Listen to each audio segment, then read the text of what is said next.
Back with the poor lighting, back with the poor audio quality. We must be on the South Side for the South Side Beat. A good afternoon, everybody. This is, of course, the South Side Beat. My name is Corey Crisan. Joining me is Chris Halicke. And before he steps away from the South Side, joining my frame is the one and only DK in the house. He is heading out. He has his banana. He has his Turners. He's ready to rock. He's going to go buy comic books and then probably write a column. He's going to do all of that, but only after I resign as lighting director here. Oh, yeah. We are in a warehouse, poorly lit, with only sunlight coming through. So, you know, we're going to make it work as best as we can. What's going on, guys? Yeah. Hey, it's good to see a lot of familiar names and faces over there in the comments from our channel, whether it's from Daily Shots or from the Ramon Show. We appreciate the support that you guys have given to Southside Beat. It's going well. It's off to a great start, and that's because of you guys who are watching. Yes. It really is. Anybody who doubts that needs to go and look at the way things have gone with Daily Shot and with Ramon and everything. It's special. Yeah. Only thing I'll share here before I let these guys take over is that locker room was all business, was it not? Oh, yeah. Oh, my God. You couldn't crack a joke with anybody in there. No, completely serious tone. And I tell you what, everybody was willing to talk. Most of everybody was willing to talk today. I mean, a lot of people were. They were willing to talk, but at the same time, there was no messing around. Nobody wanted to hear about anything that they might have done well individually. Yep. Okay, even a few guys who did well individually. And I'll just share here real quick, since I haven't even had a chance to communicate with Corey, that from an injury standpoint, Pat Freiermuth insists he's fine. Mm-hmm. DeMarvin Leal, who I just talked to, insists that he's fine. Chooks Okorafor and, James Daniels wasn't in the boot anymore. Mm-hmm. So, look, the one good thing about all this is that they get the extra day, right? That's right. Yeah, the Monday Night Football is really going to help them. Yep. Yeah. But out of here, guys. That's DK. Bye. Let's get on a real show with his Dick LeBeau banana. LeBeau once said, don't leave the facility without a banana. See you, DK. Of course, DK and Ramon will be live for the Ramon Foster Show. But this is the Southside Beat as DK departs. I'm Corey Crisan. He's Chris Halicke. Before we get started, I want to address yesterday in our live chat on the YouTube comments. Yes, DK was wearing shoes first off, Swan. In our live comments yesterday on YouTube, there was a flagrantly racist comment directed at a member of the Pittsburgh Steelers. Just know, number one, not tolerated, not accepted anywhere. You will be banned on site immediately. No questions asked, no reservations. Moving on, Chris, you wrote today. Well, this is really, really important. Are we getting our own emojis? And I think DK already left. He has to go back in the Ramon Show when DK sees the comments. I do think it's in the works. I do think I don't know, but I think it's in the works. But yes, you're going to bring it up. Brent, they were banned, and Justin, yes. You didn't see it on the screen below me like you would normally do with some of the other comments, because Chris and I have discretion over what comments go live on the video here. Those were not going to make it onto the screen. But we see everything. So if it's up there, we have the ability to ban just like that. So just know, if anything evenly toned in that direction comes across, it's done. We're doing zero tolerance.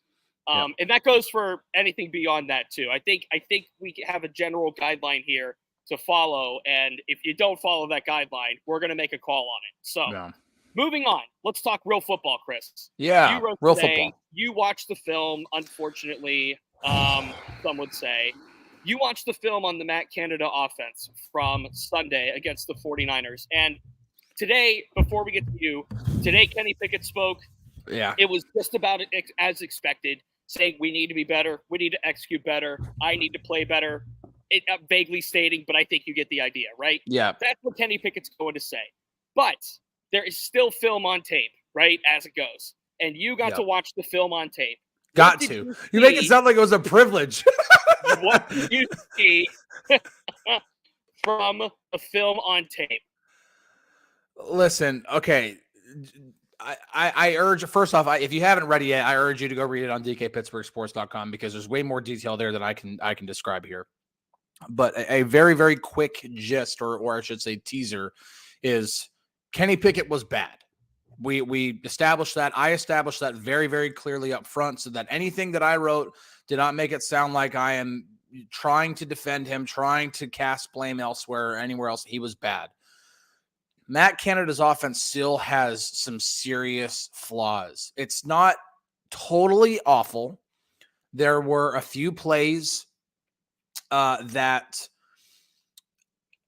actually had intention. I wouldn't say quite imagination, but had intention. They had multiple that, you could run that play against multiple looks and have multiple options.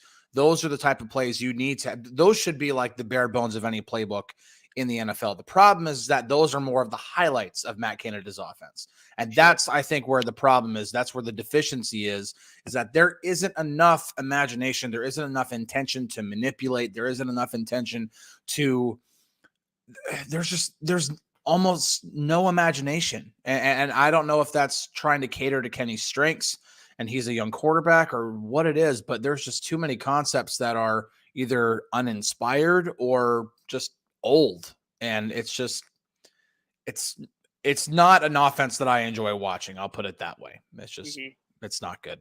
I see some questions and comments about the defense too. And no, we're going to the address defense the was, defense as well. yeah. The defense wasn't good, obviously, but no, we're going to address the defense and specifically a good comment here about Minka Fitzpatrick that, of course, in scrolling that I lost, but here it is. Trevor asks, it's weird to you guys that make less than half the snaps a free safety.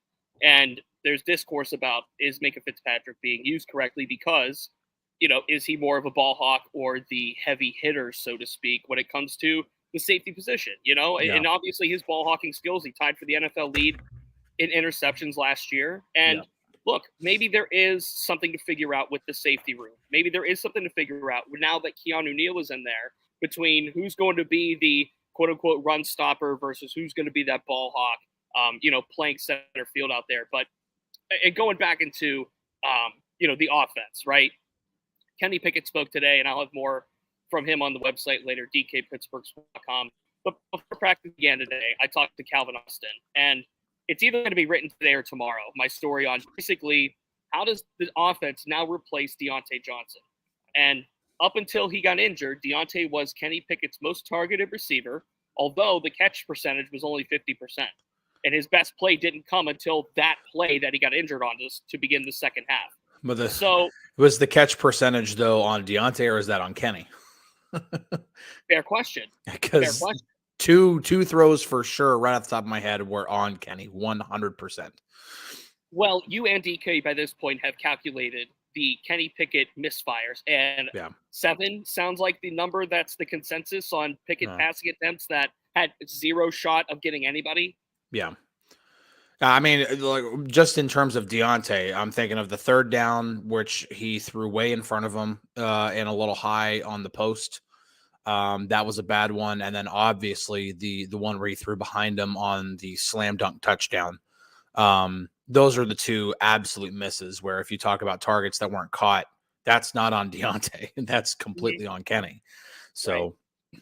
So on Tuesday, Mike Tomlin mentioned Gunnar Olszewski by name as somebody that has to take some of that workload with Diontae down. And for those that missed it, Deontay Johnson is expected to miss a month with his hamstring injury. That, according to a report today, nothing confirmed by the team. But, of course, he's trending down regardless. And now this offense suddenly – and we can put as much as we want on Matt Canada. And I feel like anytime the Steelers don't score points, which is often – we could direct this back to Matt Canada, and quite frankly, we'd have the same conversation just like we did last year at points. Yeah. But at the end of the day, there was some of Kenny Pickett that just was off on all cylinders, right? Yeah. So when it comes to that, like I talked about with Deontay's catch percentage, right? If you look at the data, if you look at the stats, and I'll have more of this in my story that circles back to Calvin Austin, Deontay was able to get open. He was able to get cushion. He was able to get separation, but the cushion and the separation gap, I guess, pun intended, didn't have much cushion between it. He was able to get cushion from the line of scrimmage, but defenders rallied to him and they were able to get back to him, which, helped limit some of the yards after the catch, even though he was still able to get them. He still got some yak, Now a major part of that offense has been removed. Yeah. And the early contenders to take over in that role for Diontae are Allen Robinson and Calvin Austin. Allen Robinson, of course, can do just about anything. And Calvin Austin, while, of course, he has burner speed, 4.3 40 speed, he showed something to me on Sunday when I was watching it back that I think is new compared to what we thought of him. And that is that he's able to get some separation. And while he didn't have many yards after the catch on Sunday, I think it's going to be imperative to help guys like George Pickens, Pickens being able to stretch the field out, and then Allen Robinson to be able to do that work in the intermediate routes, so to speak. Yeah. So here's the thing, and Bob brings up a point that I kind of want to touch on a little bit. He says, Diontae reminds me of Emmanuel Sanders, has some skills to be in the league, but I don't see him as a legit number one receiver. I honestly have to just disagree respectfully. It's not anything, because Diontae hasn't done enough to show like, oh my gosh, he's definitely a number like top 10, top 15 receiver in this league. But right. There are very, very few receivers that are better at getting open than Deontay Johnson. That's not an arguable point. It's just not. I mean, in terms of creating separation, very, very few receivers are better at that than Diontae is. And so if you have open receivers, you should then be able to get them the football. Now, part of that is on Diontae for drops. That's probably the biggest issue. I know a lot of people complained about the running backwards after the catch last year. I wrote about that. I went into really far detail on that a couple months ago. And pretty much the stats, pretty much said that it wasn't as bad as you thought it was when you really look at the numbers and the analytics and everything like that. The fact is that when Diontae is now out, you no longer have that elite separation guy on the field. George Pickens is dangerous in a lot of ways, but he's not great at creating separation. He uses his size and his athleticism and his long arms and his strong hands to be able to win a lot of 50-50 balls. He doesn't have to create separation like Diontae does. The thing is with Allen Robinson can't create separation like Diontae, and he also doesn't have the size that George Pickens has. And so while Allen Robinson is a good route runner, and I saw enough from him while rewatching the game that I'm like, okay, I really think he can be a guy that Kenny leans on. Diontae or no Diontae, it's okay. Calvin Austin probably has a little bit more upside in terms of like as a route runner, like creating separation. Like I think Calvin Austin could be a guy like that, but there are going to be growing pains there. I mean, this is his first NFL experience, regardless of the fact of how long he's been a pro. It's the second year. You're going to miss a guy like Diontae. It's just sure. It's gonna happen. Like it's one of those things where like you don't know what you have until it's gone. Well, you're about to find out what it's like when it's gone. And I'm telling you, Matt Canada's offense is already hard enough to get space for receivers, and now you have your best guy at getting open gone. And that's it's a bigger issue than people probably think it is. William follows up. Who's our possession receiver? I think we need a real one. I hate to tell you, but it is Diontae. Deontay Johnson is the Steelers' possession receiver. Yes. And the discourse on George Pickens and his ability, or some would say inability, to get separation, George Pickens is so athletic that even when he's not open, he's still open. He's one of those receivers that is able to out-athletic someone for football. Now, Pittsburgh Toddy brings up, is there any truth to the claim that Kenny Pickett was sick or had COVID? No. If he was, then I'm going to go get tested after this show because I was just, feet away from him in a giant media scrum today. So I do not know anything about that. And just to clear the air on that real quick.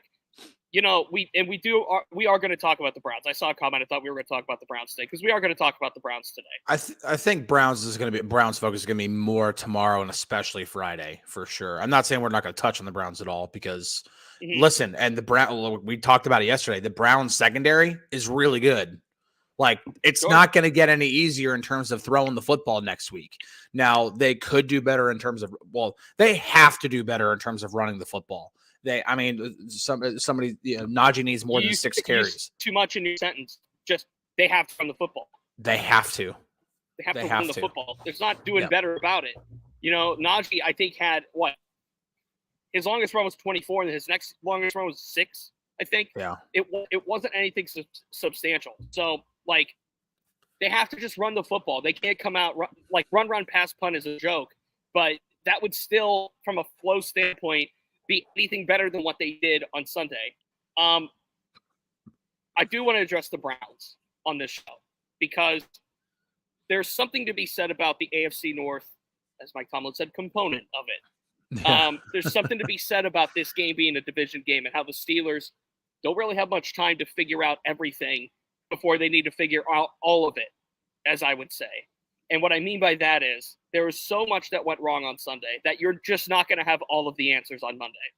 You're just not. So against a team like the Browns, and just from a surface level as we start to get into this matchup, what do you think, Chris? And I'll throw this one to the crowd as well here on YouTube in the comments. What do you think is the most imperative thing or the most important thing for the Steelers to fix, so to speak, going into Monday? And that leads into more success. And this could be from an offensive or defensive standpoint. Well, I mean, obviously, you could go at it one of two ways. I tend to lean more on the offensive side in terms of, football analysis and stuff like that. And so I would say probably the thing that the Steelers really need to do is run the football. They really need to make a concerted effort to run the football. That doesn't necessarily mean you have to run outside zone or inside zone, first down and second down. And then if you don't get first down, then throw it on third down. I'm not saying you have to do that, but there has to be a concerted effort to establish the run. And part of that is not just play calling. That's obviously a part of it, but a really huge part of it is execution.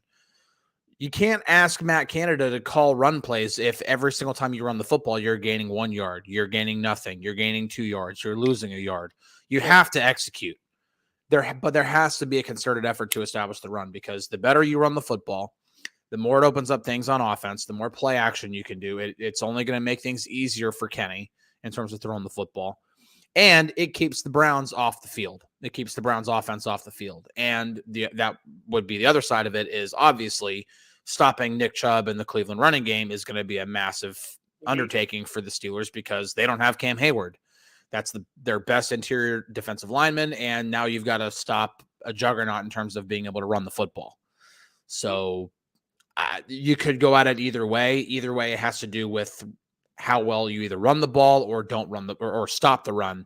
And obviously the Steelers need to run the football. And I think that's one of the most alarming things that I saw. I saw some people comment on yesterday saying they did try to run the ball. No, they didn't. They did not try to run the football against the 49ers whatsoever. Everything was about getting Kenny into a rhythm and everything like that. And it didn't work because Kenny was off for whatever reason. And by that time, they fell down behind too quickly. And then you can't try to run the football at that point, because now you got to catch up. And so, no, it was bad. It was just all bad. The one that stuck out to me among the many comments that I've flashed on the screen to answer my question was one word from Evan: communication. That's a huge one going into this Monday. Communication. That's on the offense. That's on the defense. That's on special teams. That's on every single front. The Steelers did not have their communication systems lined up, which is something I wrote about going into this game when I was talking to Quan Alexander and Landon Roberts and Cole Holcomb about communicating and keeping that defense in check and keeping that defense in order. There were times where, right before San Francisco would snap the ball, one of the middle linebackers, I want to say it was Alexander, would turn around to his safety and say something. It was KZ. Would turn around and say something to them. And it's like, they're snapping the ball, like, get ready, Yeah. And you can't have that kind of thing milliseconds before the snap comes across. I'm going to read a few more that came across, and you guys are tremendous with all of this. Swan says, make the running game a dominant feature this week against the Browns. A dominant feature. And that includes not running a jet sweep on the first play of the game. Do not run a jet sweep as your first run of the game. You just can't do it. Yeah. Randy says to fix the time of possession. Yes, the Steelers will have to control the ball more. And especially with the defense ailing, with the defensive line ailing, which brings me into Robert, who will be the 3 starters on the defensive line for Monday? This is going to be a new venture for Keanu Benton. This is going to be a new venture for DeMarvin Leal with Larry Ogunjobi back. Those are going to be your 3 starters. You're going to have Leal sub in for Cam, Larry Ogunjobi, and I'm going to say Keanu Benton's going to start at the nose. I think he earned it. I think his pass rush ability and what he was able to do on Sunday gave him that, starting nod. You're going to see a lot of Isaiah Loudermilk. You're going to see Armand Watts most likely get activated. So those would be my three. Brent says to stop the run and control the clock. Simple to say, hard to do, because Nick Chubb is as good as Christian McCaffrey, if not better, at what those two do. So that is going to be something. Phil says, says the offensive line must play better. Absolutely. Yeah, I mean, when it comes to look, you can put all the Pro Football Focus grades and everything you want on it, but the fact of the matter is the offensive line did not get their initial push, on the 49ers. I mean, James Daniels obviously in a walking boot. Mason Cole didn't have a fantastic game. Isaac Seumalo got, tripped up a couple of times. Dan Moore didn't have a fantastic game. Chooks is in the concussion protocol. So you have two of your now starting five offensive linemen banged up, and the rest of the three did not play well on Sunday. Hey, I mean, we knew going into this season that what the Steelers had last year in terms of having all five starting offensive linemen start all 17 games, we knew that was not going to happen 2 years in a row. And so if the same starting five do start on Monday night, it doesn't necessarily mean that it's going to stay that way for the rest of the season. And Chooks being in concussion protocol is part of that. Mm-hmm. And so that means that the Steelers are going to have to do different things during practice this week to prepare in case Chooks can't go. Mm-hmm. And so that's why Omar Khan addressed the offensive line as much as he did during the offseason, because we knew that wasn't going to happen again. Nobody gets that lucky.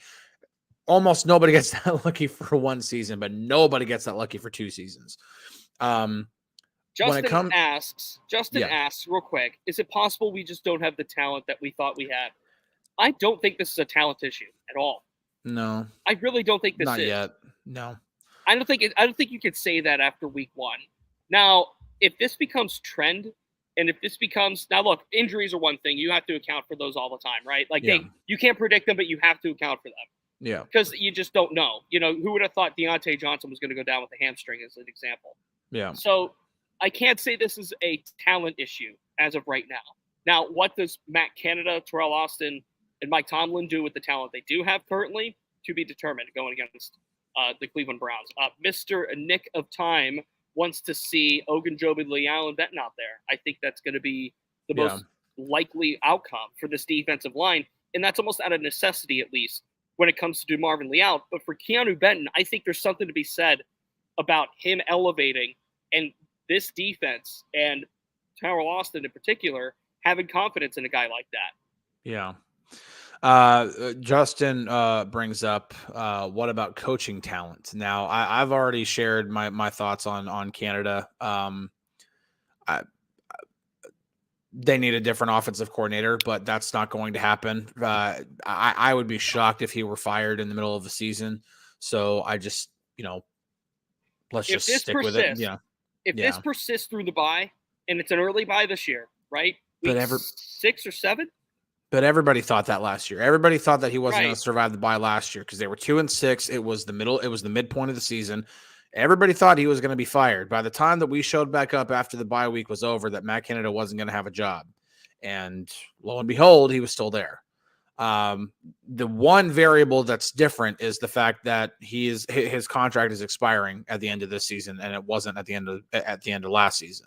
That's the one variable that's different. I still don't think it's going to happen. They would have to be as abysmal as they were in the first half for every single half through the bye week in order for me to consider it a remote possibility. I just don't think it's going to happen. In terms of Terrell Austin, listen, the defense, I think it needs to play better for sure. And I'm not so big on all of the Tampa 2 that I see in the Steelers defense, but I don't think it's necessarily I like the idea of nowadays in the NFL, like back in the day whenever you had Dick LeBeau running the zone blitz all the time. I think that was perfect for that era of the NFL. In today's NFL, you need to be able to get to the quarterback with the least amount of players rushing possible in order to cover all of the shallow crosses, all of the short throws, all of the slants, you have to have as many players dropping back in coverage as you possibly can, but also be able to get to the quarterback.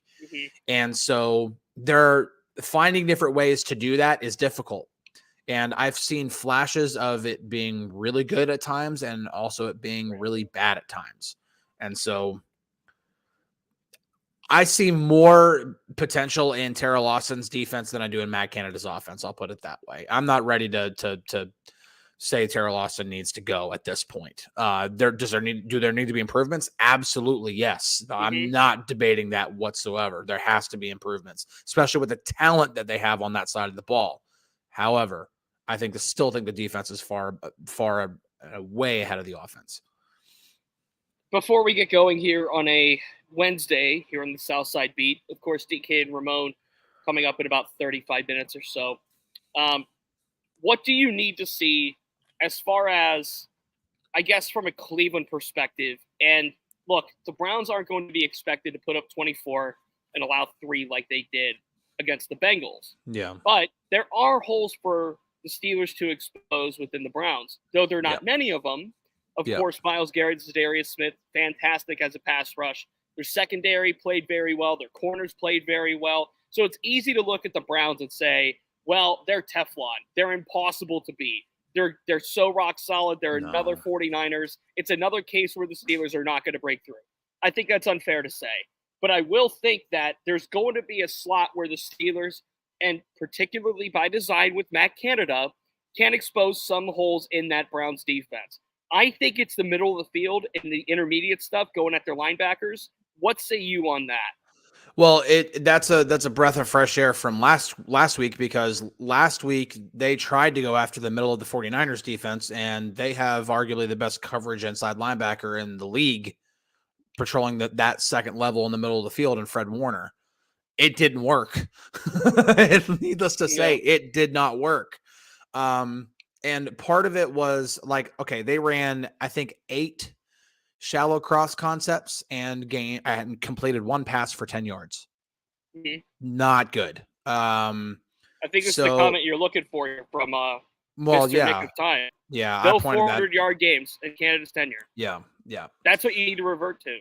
Yeah. And so going against the middle of the Browns defense, it's not nearly as formidable as the 49ers. But there are different ways you can do that. You can do that by running the ball, run the football, or you probably get away with more of those shallow cross concepts, because I think Kenny likes throwing those. I think he liked that in college, if I'm not mistaken. And so when you talk about, you want to play to your strengths for sure. But what you really want to do is you want to attack the opponent where they are the weakest. That's not groundbreaking information there. You want to obviously play to your strengths, but you also want to go after where the defense is the weakest.